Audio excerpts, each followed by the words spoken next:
সেটা হলো আপনি এই মুহূর্তে গত 7 দিন ধরে যদি ভারতীয় মিডিয়া ফলো করে থাকেন আপনারা, তাহলে দেখবেন ভারতীয় গদি মিডিয়া বলে, জানেন তো ভারতীয় মিডিয়া সব মোদির দালাল, এই জন্য এগুলোকে গদি মিডিয়া বলে।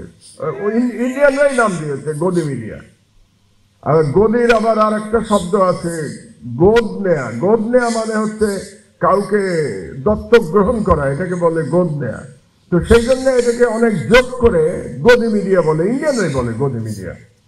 তো সেই গদি মিডিয়া প্রচারণা চালাচ্ছে বাংলাদেশ সম্পর্কে যে বাংলাদেশে নাকি সাংঘাতিক রকম সংখ্যালঘু নির্যাতন চলছে, এবং ফ্যাক্ট থেকে দেখা যাবে যে তাদের প্রত্যেকটা কাহিনী মিথ্যা, এবং প্রতিনিয়ত তারা বাংলাদেশের বিরুদ্ধে এই প্রচারণা চালিয়ে যাচ্ছে। মজার ব্যাপার হলো এই প্রচারণায় নেতৃত্ব কারা দিচ্ছে এটাও আপনাদের বোঝা দরকার। এই প্রচারণায় আমি খেয়াল করছিলাম কারা বক্তব্য দিচ্ছে। এই প্রচারণায় যারা নেতৃত্ব দিচ্ছে তারা প্রত্যেকেই বাংলাদেশে নিযুক্ত সাবেক হাই কমিশনার, ভারতীয় হাই কমিশনার বাংলাদেশে নিযুক্ত। কারা?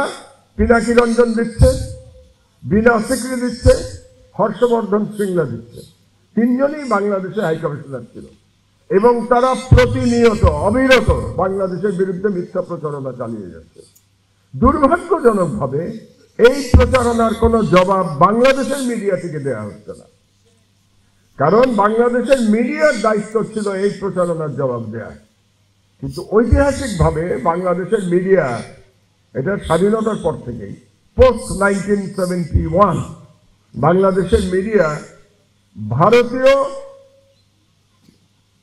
ভারতীয় হেজেমনির এক ধরনের, ওই যে আমরা ট্রোজান হর্স বলি, সেই ট্রোজান হর্সের ভূমিকা পালন করে যাচ্ছে বাংলাদেশ মিডিয়া গত 53 বছর ধরে। এবং ভারতীয় হেজেমনির যে এজেন্ট, তারা বাংলাদেশের মিডিয়া মোটামুটি 53 বছর ধরে ক্যাপচার করে রেখেছে। তাদের বিপরীতে কোনো অল্টারনেটিভ ন্যারেটিভ নিয়ে কোনো মিডিয়াকে দাঁড়াতে দেওয়া হয় নাই। অনেকে বলার চেষ্টা করেন যে অল্টারনেটিভ মিডিয়া যোগ্যতা নিয়ে দাঁড়াতে পারে নাই, অর্থাৎ তারা বলতে চান যে অল্টারনেটিভ মিডিয়ার যোগ্যতার অভাব আছে।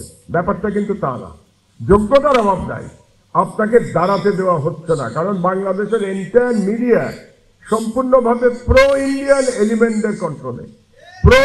এলিমেন্টের কন্ট্রোলে থাকার কারণে কোনো অল্টারনেটিভ মিডিয়ার পক্ষে বাংলাদেশের টিকে থাকা ইজ ডিফিকাল্ট।